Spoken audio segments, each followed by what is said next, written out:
안녕하세요. 저는 자립준비 청년들의 자립을 지원하는 선화울타리 사역을 하는 최상규 장로입니다. 반갑습니다.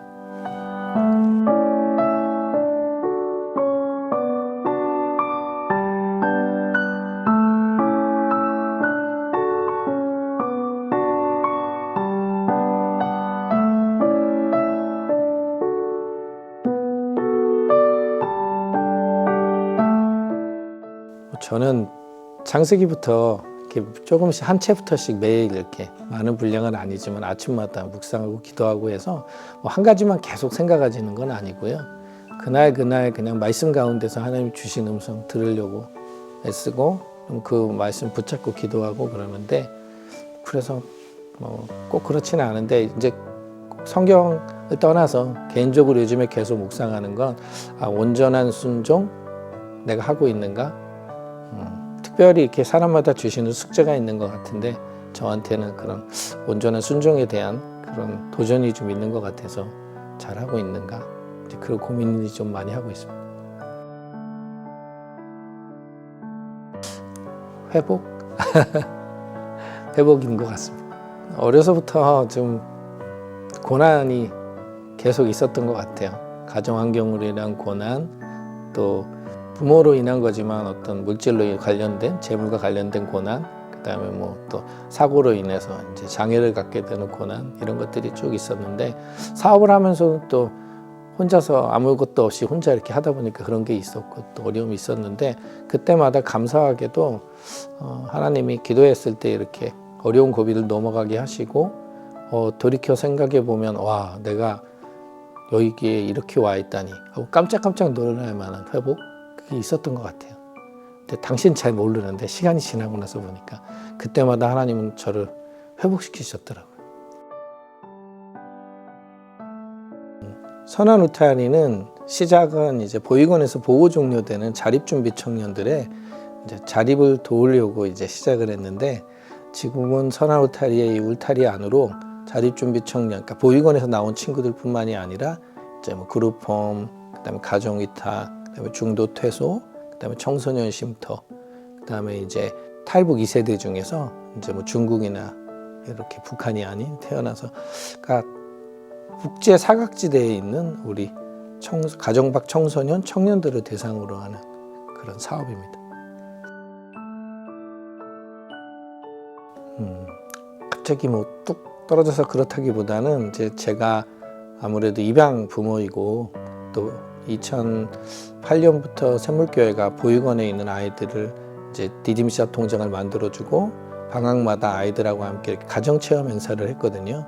그러다 보니까 이제 보육원 아이들을 만나게 됐고, 결정적으로는 이제 2014년에 저희 집으로 배달된 이제 조간신문에 나와 있는 기사가였는데, 그 기사가 이제 자립준비 청년들의 이제 어려운 형편에 대해서 이렇게 다룬 기사였는데, 그 기사가 굉장히 저한테 이제 그날따라 제 표현에 가면 망치로 이렇게 뒤에서 누가 한 대 땅 때린 것 같은 느낌?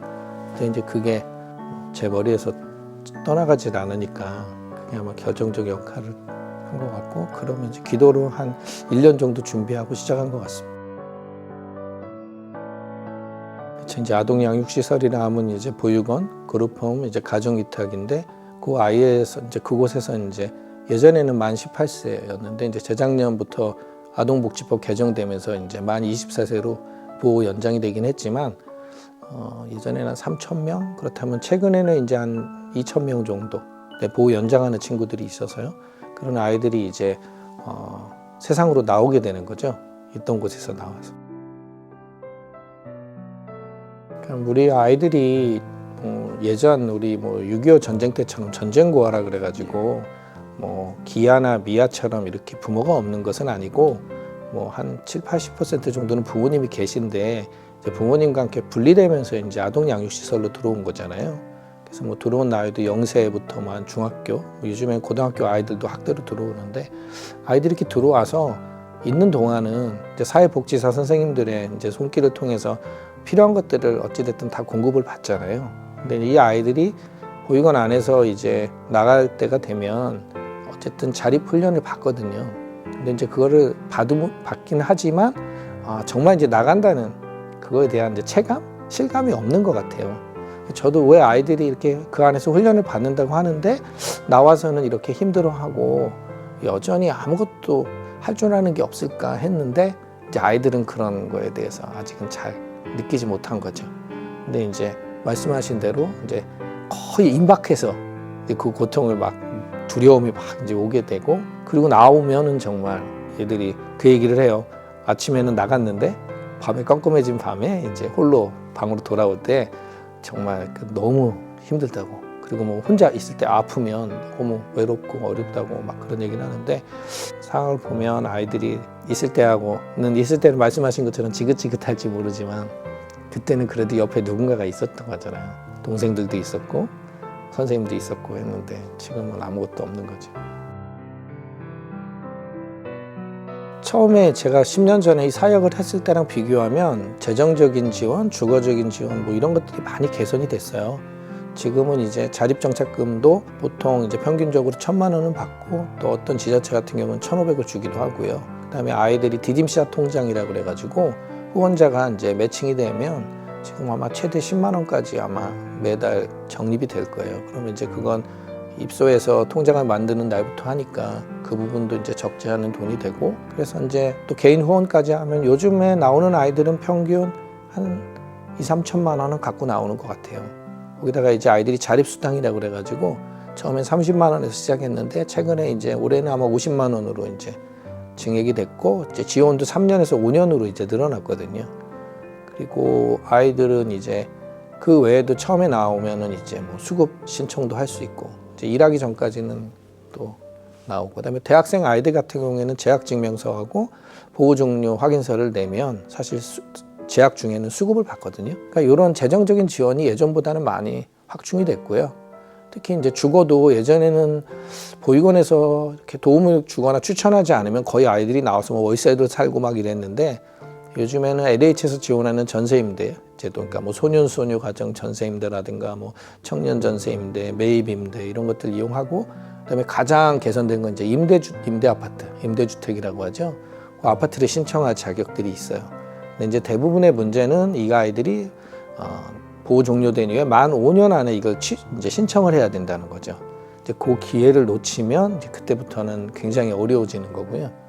5년 안에 신청을 하면 이제 요즘에는 주거도 많이 개선이 돼서 예전에 나온 아이들에 비해서 재정적으로나 어떤 주거적으로는 이제 많이 개선이 됐어요. 다만 이제 이 아이들이 돈으로만 갖고 살 수 있는 게 아니잖아요.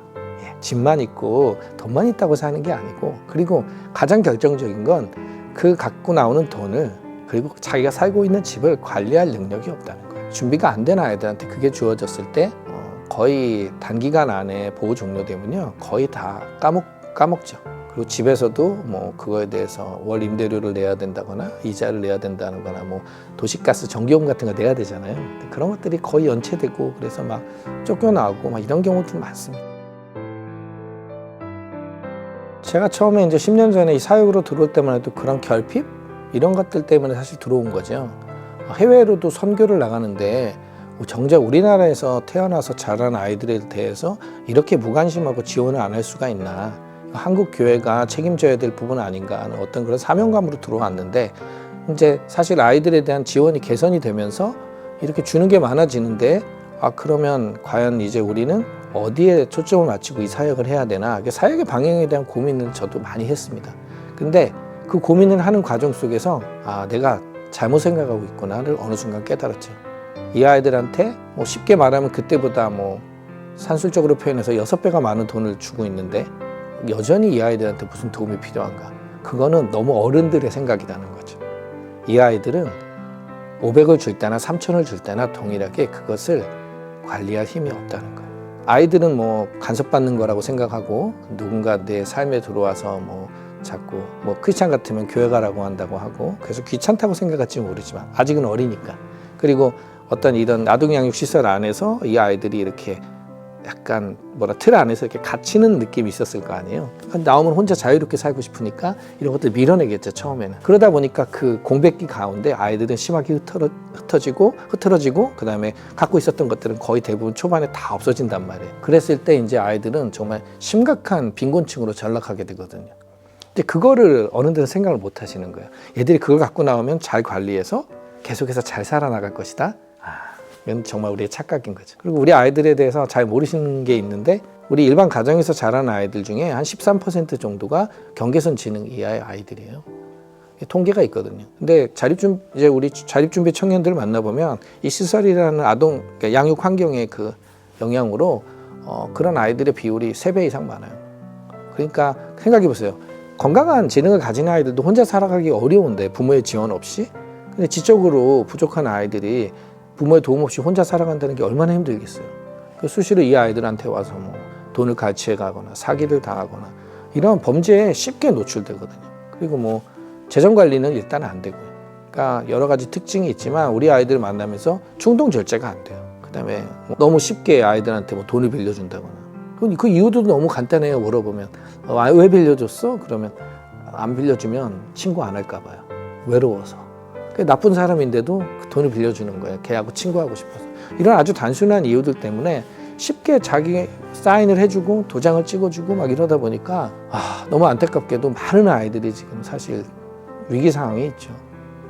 그런 것들을 좀 이해하시고 나면 왜 우리가 이 아이들에게 멘토링을 해야 되고 이 아이들을 옆에서 케어해야 되는지를 이제 아시게 됩니다.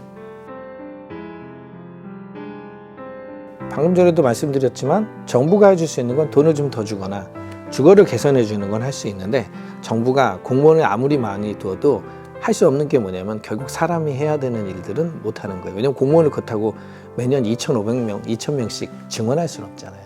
그러니까 이제 선아우타리는 한국 교회가 성도님들이 우리 아이들을 위해서 멘토링 해주는 일.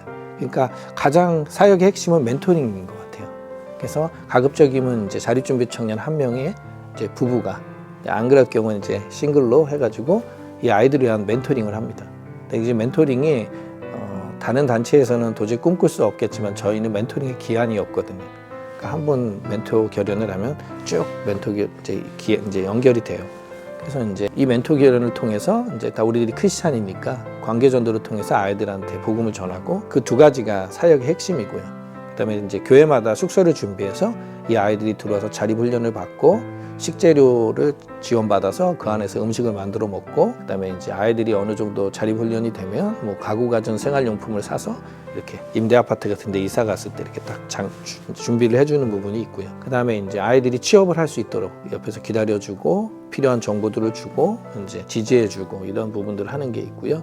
그다음에 저희가 또 재정으로 하는 부분은 교육비 지원해주는 게 있어요. 그래서 교회마다 조금 이제 형편에 따라 다르긴 한데, 뭐 평균적으로 한 400만 원 정도 이렇게 멘토 결연 기간 내에 이제 정해놔서 아이들이 학원에 간다거나 뭐 자격증을 딴다거나 뭐 이럴 때 필요한 재정을 지원하는 부분이 있고, 그 외에 뭐 우리 아이들을 위해서 이제 숙소 안에서 자기들이 꼭 해야 되는 것들 있잖아요. 자립훈련들이죠. 그런 것들은 당연히 이제 쉽게 어른들은 이런 것도 못해 하는 부분들 우리 아이들 진짜 못하거든요. 뭐 쓰레기 분리수거부터 뭐 청소, 뭐 빨래, 뭐 이런 것들 생각보다 잘 못해요. 그런 것들 이제 훈련 받아야 되는 거. 왜냐면 혼자 사는 데는 꼭 필요한 거니까. 그리고 이제 우리 아이들이 아프면 작은 돈은 모르지만 이제 큰 돈이 들어갈 때는 정말 병원을 못 간단 말이에요. 그래서 이제 의료비 지원하는 부분이 있고요. 그다음에 말씀드렸지만 우리 아이들처럼 이렇게 가정 밖 청소년, 청년들을 상대로 하는 타겟으로 하는 범죄 조직이 있어요, 우리나라에. 그래서 정말 얘네들한테는 사기를 당하는 이 비율이 굉장히 높거든요.